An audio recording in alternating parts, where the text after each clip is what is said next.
Dan pada malam ini kita masuk ke dalam judul yang baru, yaitu Adabul Mizah, adab ketika bercanda.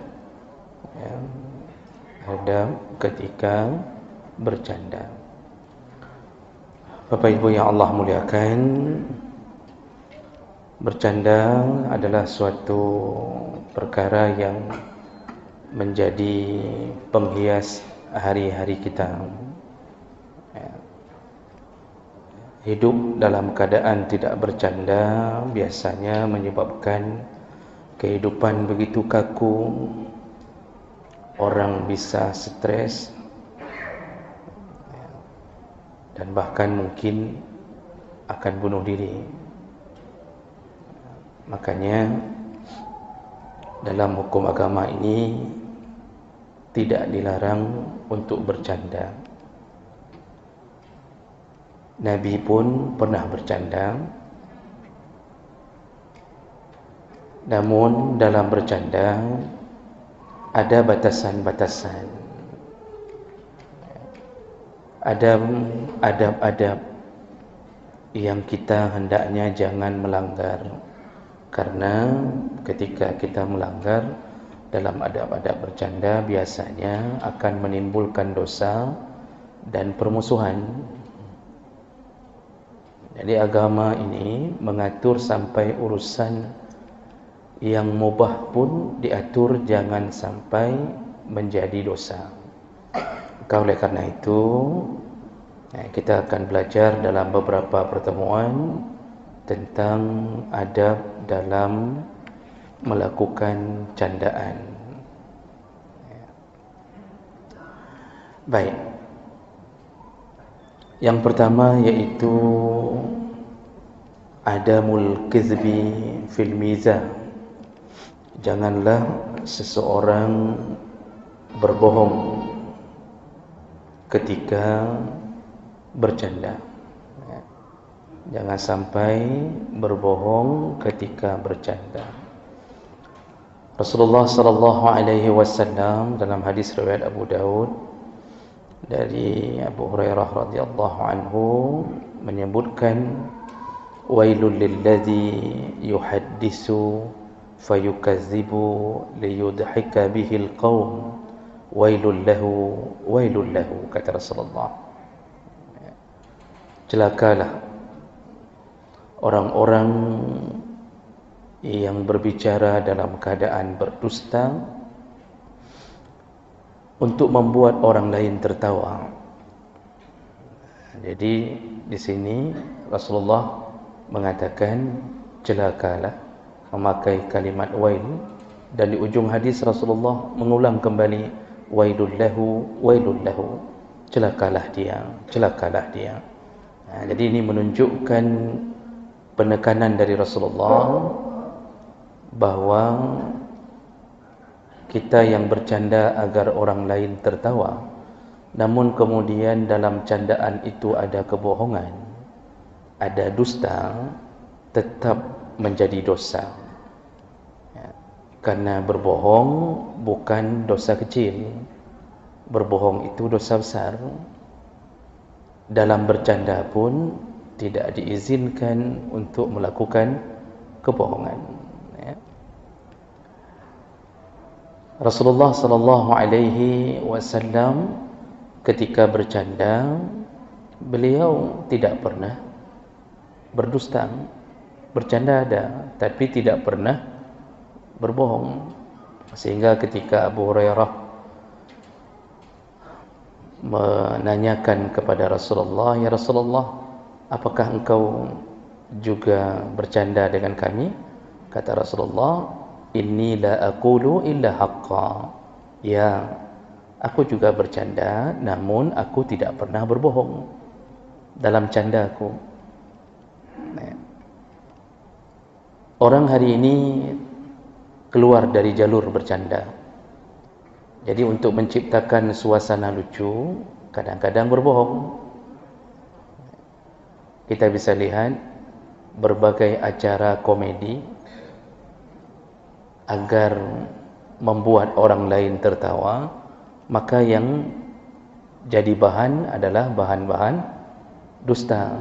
Arti dusta yang dia tidak lakukan seakan-akan dia melakukannya.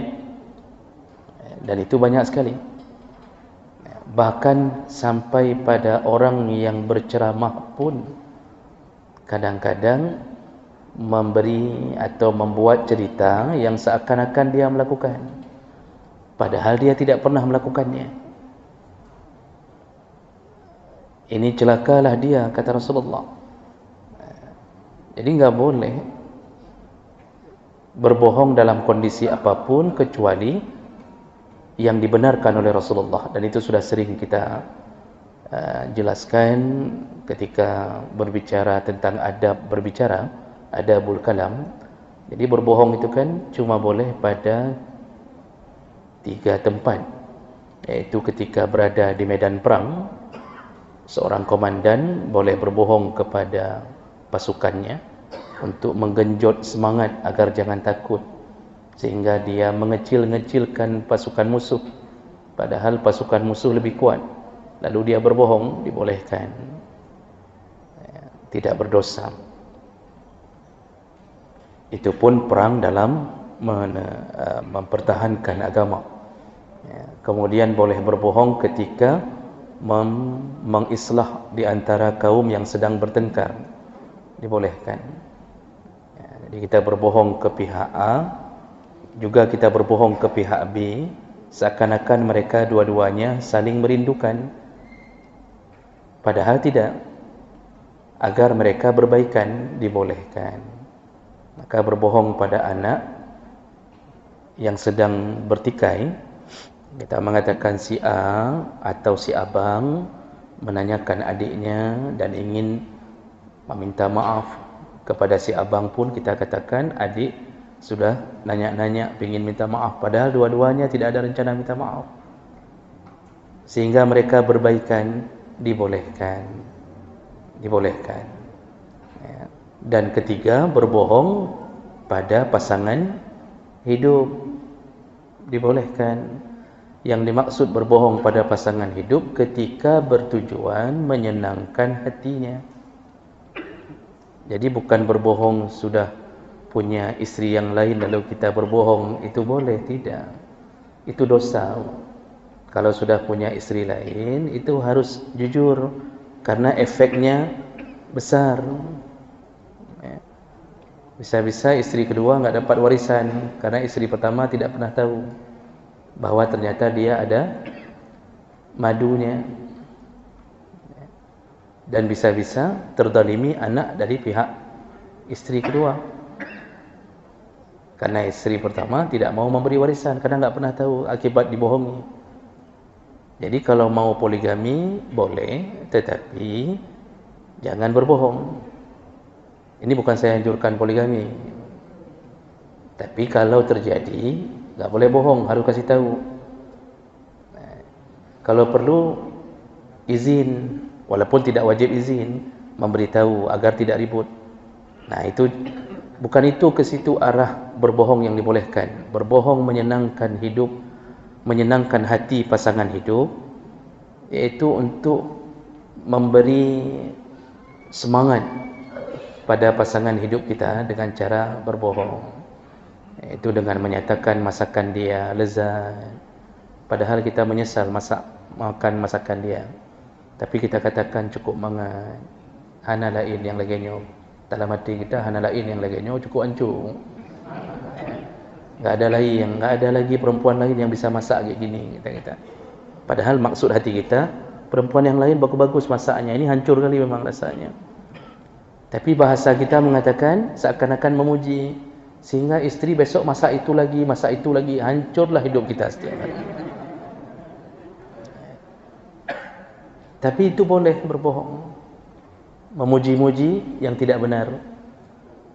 Kadang-kadang memuji istri cantik, padahal tidak seperti sebenarnya, boleh. Bahkan istri walaupun ketahuan tetap suka untuk dibohongi.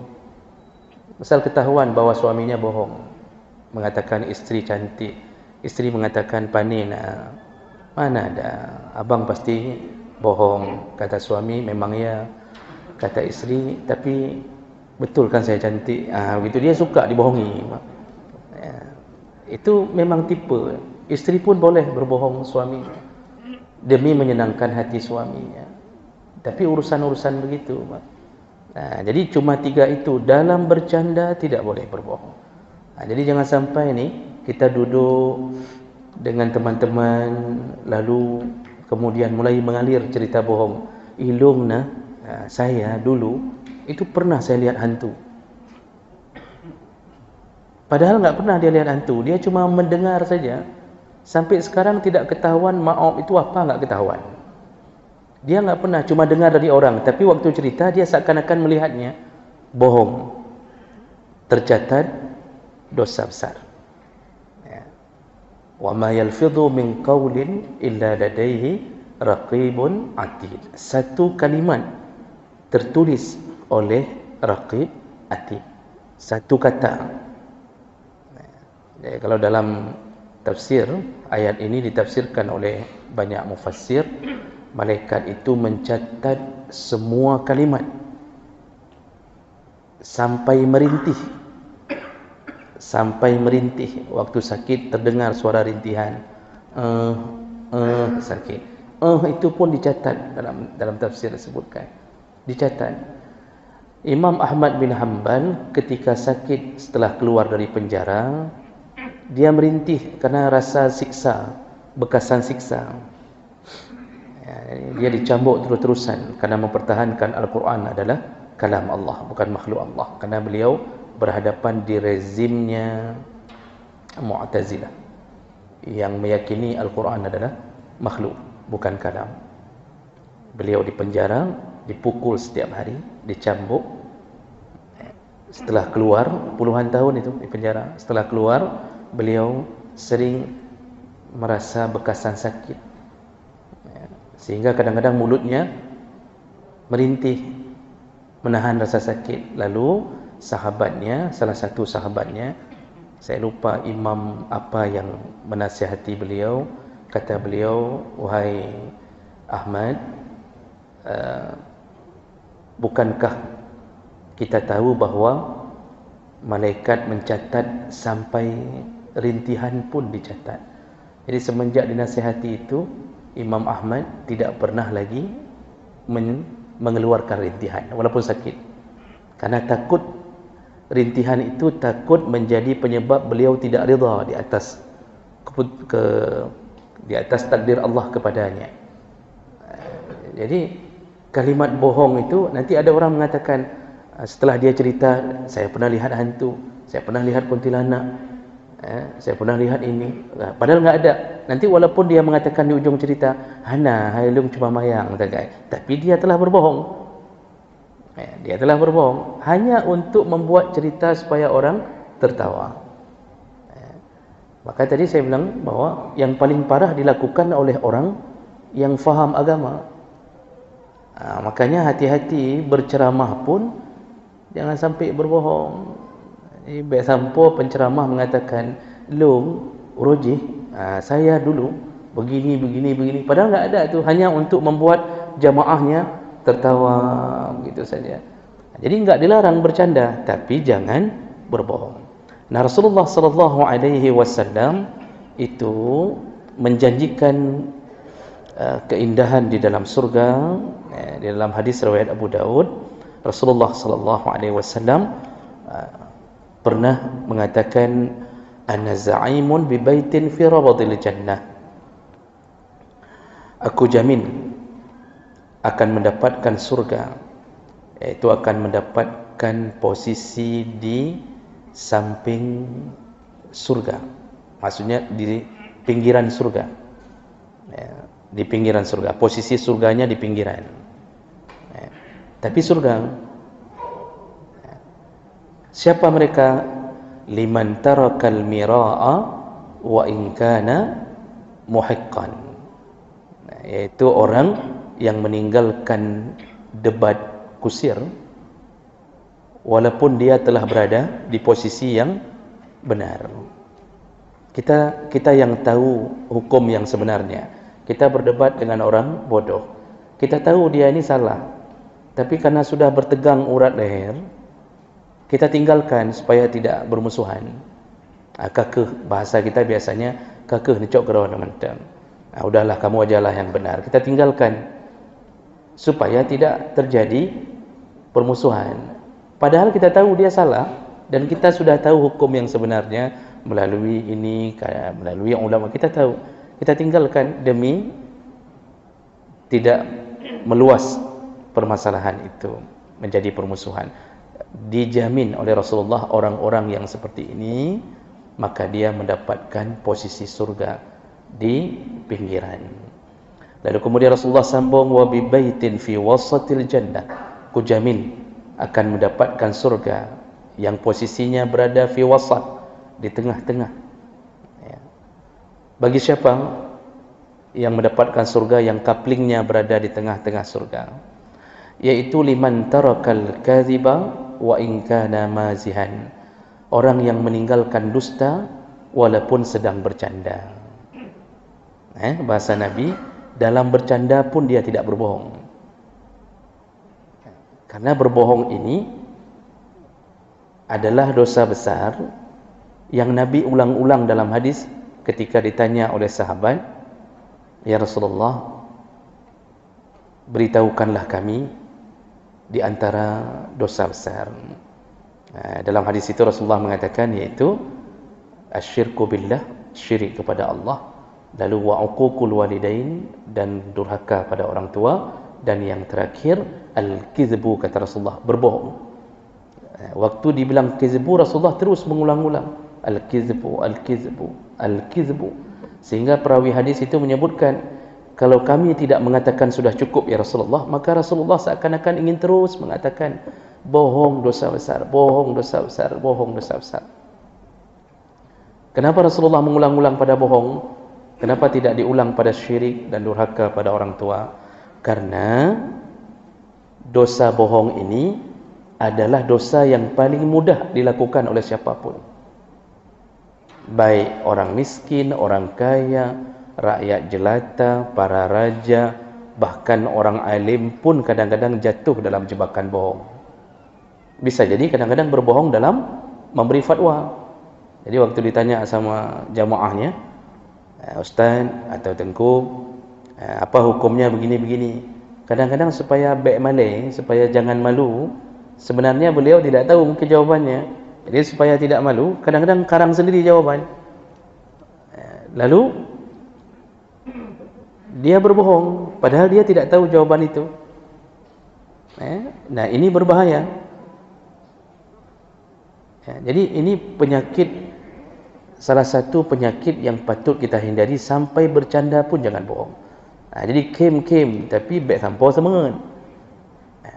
Kemudian yang terakhir, karena satu hadis, satu kalimat dalam hadis, wa bi baitin fi a'lal jannah, dan ada orang yang tinggal di surga, posisinya surga paling atas, paling tinggi. Siapa mereka yang berada di surga paling tinggi? Liman hasana khulquh, yaitu orang-orang yang paling baik akhlaknya. Jadi posisi kita ni yang paling baik akhlak, kitalah yang berada di posisi surga yang paling tinggi. Otomatis itu adalah surganya para nabi. Hingga ada hadis lain ketika sahabat disebutkan tentang surga itu ada 3 model, 3 kapling, di tengah, di samping, di pinggiran-pinggiran. Kayak kita misal yang di tengah itu kota Semawi, yang di pinggiran-pinggiran itu di samping-samping gunung, Pak, di daerah-daerah samping-samping gunung, tapi surga. Nah, dan yang ada surga di atas yang paling tinggi. Sahabat bertanya, bagaimana bagaimana jarak antara surga bawah dengan surga yang di atas? Apa kata Rasulullah? Seperti engkau hari ini melihat bintang di langit. Jadi kita melihat ke atas, di sana letaknya kompleks surga para nabi di atas, dan di situ adalah selain nabi, syuhada, salihin, para pedagang yang jujur, kemudian orang-orang yang paling baik akhlaknya ketika hidup di dunia. Jadi kita ini kan sedang belajar akhlak ni. Sudah lama ini, sudah berapa puluh judul kita belajar akhlak. Mulai dari akhlak kepada Allah, pada malaikat, pada nabi, terus sampai satu persatu. Ini kita mungkin enggak akan sempurna melakukannya, tapi kita terus berusaha untuk menjadi orang baik, memperbaiki sedikit-sedikit. Ini orang ini calon-calon mendapatkan itu. Nah, jemaah melakukan Allah Subhanahu wa taala. Di sini kita tahu bahawa Rasulullah sangat-sangat melarang untuk bercanda dalam keadaan berbohong. Bagaimana dengan orang yang melihatnya, menikmatinya? Putar, hidupkan televisi, lalu lihat acara bercanda yang isinya bohong semua. Yang namanya juga hiburan. Kita dihibur dengan kebohongan para artis. Jadi acara-acara lawak-lawak, acara-acara canda yang isinya bohong. Maka yang berbohong berdosa, yang menikmati kebohongan itu juga sama. Yang menikmati kebohongan itu sama. Jadi kita senang dengan acara-acaranya. Kim kero, padahal kita tahu dia bohong, tapi kita senang dengan kebohongan-kebohongan yang dia buat. Nah, itu hukumnya sama. Baik, itu yang pertama, jemaah melakukan Allah Subhanahu wa taala. Kemudian adab yang kedua, yaitu janganlah bercanda pada urusan-urusan agama. Jangan bercanda pada urusan-urusan agama. Jangan lecehkan agama kalau bercanda. Allah Subhanahu wa taala menyebutkan dalam surat At-Taubah 65, kata Allah, wa la in sa'altahum la yaqulanna innama kunna nakhudhu wa nal'ab. Muhammad, ketika engkau menanyakan kepada mereka, yaitu para kaum munafik, tentang apa yang mereka katakan, maka mereka menjawab, innama kunna nakhudhu wa nal'ab. Kami itu cuma bersenda gurau dan bermain-main saja. Lalu Allah mengatakan, abillahi wa ayatihi wa rasulihi kuntum tastahzi'un. Apakah engkau bercanda dengan nama Allah, dengan nama ayat-ayat Allah, dan juga engkau bercanda di atas nama Rasul? Beranikah engkau melakukan itu, bercanda dengan urusan-urusan simbol-simbol agama? Jadi Allah marah dengan orang yang memakai simbol agama sebagai bahan candaan. Jadi hanjut mayang ba'bud melecehkan agama. Contohnya ada orang taat misal kepada Allah. Kalau ada seorang perempuan pakai cadar, lalu ketika kita bertemu dengannya, lalu kita mengatakan, maksud kita bercanda, tapi kita mengatakan, semenjak kapan berubah jadi kura-kura ninja, kata kita. Canda. Padahal kita ingin mengatakan orang bercadar itu seperti kura-kura ninja, misal kita katakan. Ini candaan melecehkan agama. Karena bercadar itu baik walaupun tidak wajib. Walaupun dari kalangan mazhab Syafi'iyah ada yang mengatakan wajib. Menjaga diri iffah seorang perempuan salah satunya melalui cadar, tapi jumhur ulama mengatakan tidak wajib. Makanya perempuan kalau salat tidak boleh bercadar. Tidak boleh perempuan salat dengan cara memakai cadar. Kalau melakukan ihram, baik haji atau umrah, bercadar malah menimbulkan hukuman dam. Tak boleh tutup muka. Makanya para jumhur ulama mengatakan kalau itu wajib, maka tidak mungkin Allah melarang pada tempat-tempat yang ramai. Haji dan umrah kan tempat keramaian. Seharusnya di situ kan disuruh bercadar supaya enggak nampak sama laki-laki Arab, laki inter, seharusnya di situ. Tapi malah enggak boleh. Salat enggak boleh menutup muka. Tapi kita permainkan. Jadi kadang-kadang kita bercanda dengan urusan agama, kita bercanda dengan urusan akidah. Kita bercanda tentang malaikat. Malaikat melarikan diri yang sifatnya adalah tidak sebenarnya terjadi. Itu yang enggak boleh. Tapi kalau sebenarnya terjadi tidak mengapa. Jadi mengejek-ngejek malaikat maut misal, atau mengejek malaikat Israfil, Itu haram. Kadang-kadang kita menghina agama sendiri.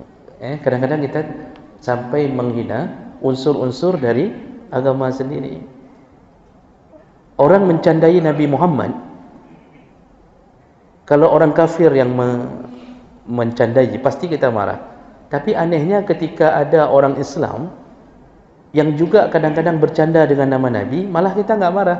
Seharusnya itu lebih marah, karena itu sudah masuk ke dalam golongan munafik. Dia Islam tapi bermain-main dengan simbol agama. Saya pernah bilang, mungkin sudah ada yang mendengar di masjid-masjid yang lain mungkin, pernah ada salah satu ceramah tentang Isra Mi'raj. Ini dulu Pak, tahun-tahun sekitaran tahun 90-an. Jadi ada salah satu penceramah itu menyanyikan lagu tentang Isra Mi'raj. Jadi beliau membawa syair, diawali dengan bahasa Nabi Muhammad G-E-U, diulang-ulang Nabi Muhammad G-E-U, diputuskan pada U, Nabi Muhammad G-E-U, G-E-U, kata dia. Mulai ini beliau bernyanyi, yang dia mau sambung G-E, ulangin.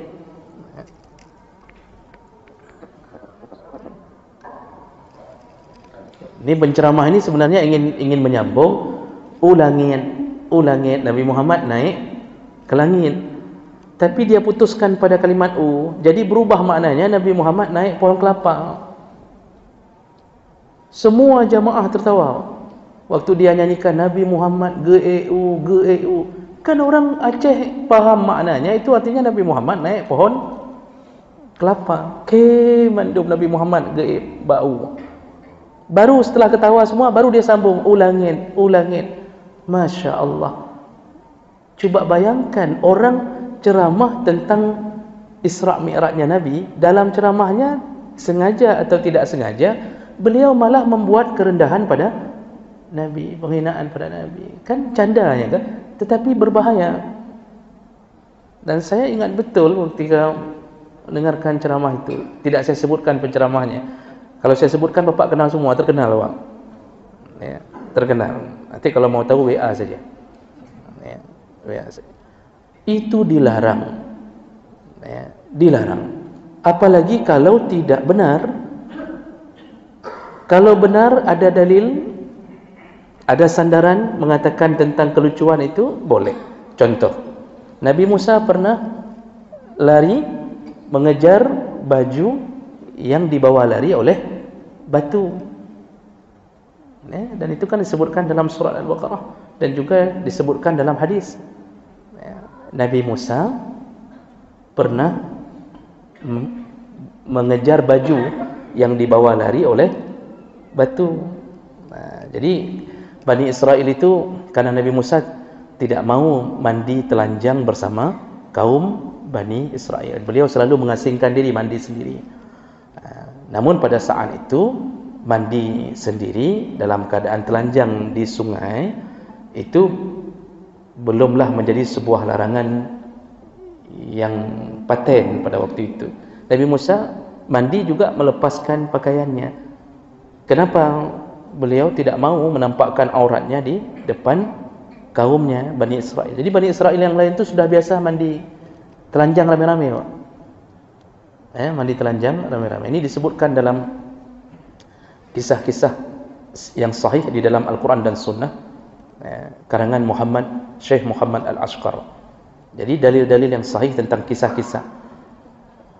Lalu Nabi Musa mandi sendiri juga dalam keadaan telanjang. Bani Israel mulai bercerita sesama mereka. Jadi Bani Israel ini suka rame-rame mandi telanjang. Makanya orang hari ini yang suka mandi telanjang rame-rame, ini turunan-turunan Yahudi ya.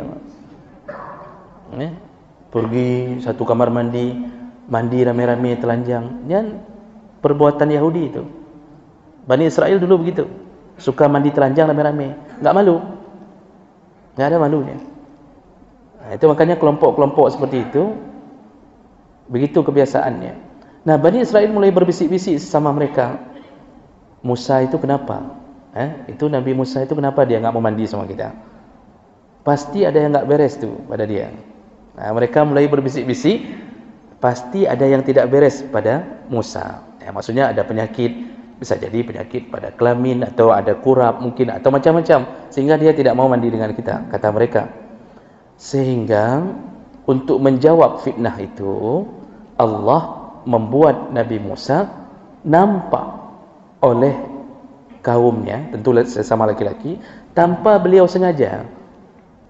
Caranya, pada suatu hari Nabi Musa ketika mandi, beliau meletakkan pakaiannya di atas batu. Rupanya batu itu diperintahkan Allah untuk membawa lari pakaian itu. Nebayangkan gero iplung mate, nebayangkan juga gero. Batu berlari. Jangan heran, karena Bani Israel banyak kisah-kisah ajaib, dan itu disebutkan dalam hadis-hadis sahih. Itu yang terjebak dalam gua, yang enggak bisa keluar karena batu tiba-tiba menimpa di pintu gua. Itu kan hadis sahih, riwayat Bukhari Muslim, terjadi pada Bani Israel. Enggak ada yang menolong, akhirnya tiga-tiganya berdoa, batu bergeser, bergeser sampai terbuka sendiri. Tentu dibantu oleh malaikat dengan perintah Allah. Itu batu diperintahkan Allah lari, bawa pakaian Musa. Batu berlari, Musa terkejut. Akhirnya Nabi Musa mengejar batu dalam keadaan telanjang, lewat di depan Bani Israel yang sedang mandi ramai-ramai. Terlihatlah aurat Nabi Musa, dan di situ mereka melihat ternyata tidak ada yang aneh pada Nabi Musa. Dan Musa enggak ada rencana menampakkan aurat, enggak sengaja. Jadi begitulah takdir Allah, sehingga beliau tidak berdosa di saat melakukan itu. Dan itu, cerita itu kan kalau kita cerita, itu kan bisa menjadi cerita lucu, tapi benar adanya. Benar adanya. Begitu memang ceritanya. Contoh yang lain juga pada Nabi Musa juga hadis. Ketika Nabi Musa ditampar oleh menampar malaikat. Hadis sahih apa?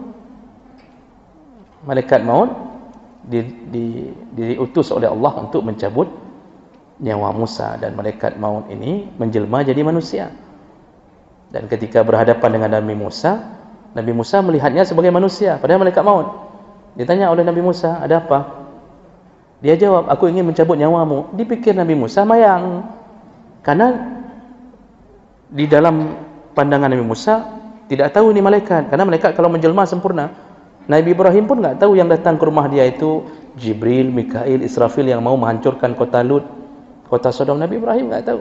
Nabi Musa pun enggak tahu. Waktu dibilang aku datang ingin mencabut nyawamu, ditampar oleh Nabi Musa sampai singit. Ini pipi ini singit. Bayangkan malaikat pernah ditampar oleh Nabi Musa. Nabi Musa menampar salah satu dari turunan Fir'aun, dari kaumnya Fir'aun, itu mati. Maka kalau Nabi Musa jadi polisi cukup bahaya. 3 tampar, 3 mati. Kalau jadi guru, dosen cukup bahaya. Tapi maksudnya kekuatannya, seandainya, kan contohnya. Jadi itu ternyata benar. Lalu malaikat ini balik ke Allah. Malaikat ini balik ke Allah dan mengatakan, lima arsaltani liman lam yuridul mauta. Ya Allah, kenapa engkau kirimkan aku kepada orang yang tidak mau mati? Maksudnya katalah halung, kakenang tampar ni. Di situlah Allah mengatakan balik, sebutlah nama Allah. Lalu kemudian tawarkan kepada Musa, kalau memang dia tidak ingin mati, suruh letakkan tangannya di atas seekor hewan, entah kibas. Waktu itu disebutkan dalam hadis, letakkan tangan, sejumlah bulu yang terpegang, begitulah umurnya akan dipanjangkan Allah SWT.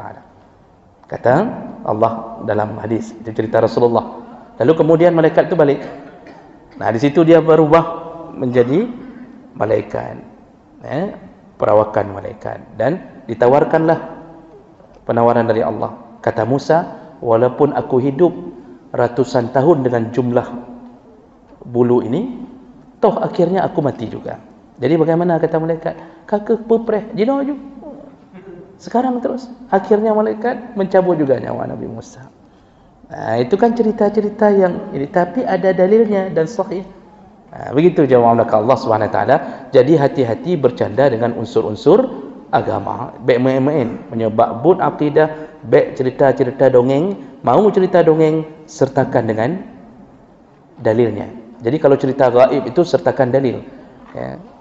Jangan asal ngomong bahwa surga itu begini, nanti di dalamnya begini, bidadarinya begini. Jangan buat cerita bohong di atas nama Allah dan di atas nama Nabi sallallahu alaihi wasallam. Itu kalau cerita gaib. Karena kita enggak tahu yang gaib kecuali yang diceritakan oleh Nabi melalui Al-Quran atau hadis-hadis Nabi sallallahu alaihi wasallam.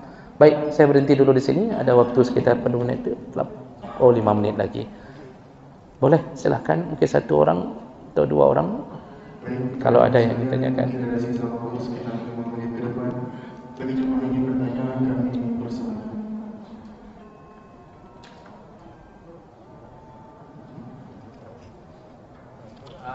Ya, silakan. Siapa Bapak ya? Ya, silakan Bapak. Saya mau tanya ini Pak, Ustaz, kalau memang ada orang yang berbohong di depan kita tahu dia berbohong, bisa kita cegahkan mereka? Bisa kita cegah maksud. Nah, kalau kita tahu ada orang yang sedang berbohong di depan kita, apa tindakan kita? Tentu berdasarkan hadis Nabi, diutamakan segera mencegahnya dengan kekuatan. Kan Rasulullah mengatakan, karena bohong itu kan termasuk kemungkaran. Disuruh cegah dengan kekuasaan bagi yang berkuasa. Bagi yang berkuasa, misal contoh, kita punya teman bohong, kita tahu dia bohong, maka kita berkuasa di atasnya, cegah dengan kekuasaan. Artinya dengan kekuasaan, apakah dia kita pecat? Contohnya, misal berbohong korupsi, misal dia pegah padahal naik cupeng lah kan tu. Kekuasaan, kita kebetulan kepalanya pecat atau mutasi, pindahkan dia. Contoh, tidak mampu karena nanti takut berefek, maka pindah ke amar ma'ruf level 2, iaitu dengan lisan. Kita nasihati, Pak, baik semangat, saya tahu kamu bohong, udah ngaku saja. Dengan lisan memang harus mencegah, itu termasuk man ra'a mungkaran. Tapi ternyata kita tidak berkuasa, yang berbohong itu orang di atas kita. Kalau kita cegah dengan lisan, kita pula yang jadi korban, kita yang dimutasi, kita yang dipindahkan. Tidak mampu kita. Yang berbohong itu pimpinan kita, komandan kita, bos kita, kepala sekolah kita. Kalau kita lawan, kita bermasalah. Ketika tidak berkuasa, maka di saat itu kita hendaknya menahan diri untuk tidak jatuh ke dalam kebohongannya, yaitu mengingkari di dalam hati, dan itu sudah masuk ke level selemah-lemahnya iman. Jadi mengingkari dalam hati itu maksudnya bukan hanya mengingkari dengan hati, saya tidak melakukannya, tapi buatlah suasana bahwa kita tidak senang. Hati itu kan bisa menampakkan suasana, jadi buat suasana tidak senang. Jadi muka kita mulai nampak tidak senang. Itu sudah melawan, itu melawan dengan hati. Jadi maksud melawan dengan hati bukan kita senyum-senyum di depan dia, enggak ada sedikit pun perubahan, enggak ada. Ini kita berdiri lampu merah. Ini ada pasangan orang main cewek pacaran, berdiri sambil nunggu lampu merah. Ini berdua nih peluk-pelukan di samping kita. Kita lihat ke samping, takut ini kalau kita lawan bisa jadi anak orang besar, bisa jadi bermasalah. Maka paling kurang kita menampakkannya dengan hati. Bagaimana cara nampakkan? Ya kita beli, Pak. Kita beli samping, kita lihat terusan. Kita jangan ngomong-ngomong apa-apa sampai dia berfikir ini mungkin malaikat maut nih yang lihat nih. Kita lihat saja, mata kita melihat. Jadi nampakkan ketidaksenangan. Jadi memang harus mencegah kalau ada orang yang berbohong. Baik, insyaallah kita sambung di pertemuan berikutnya.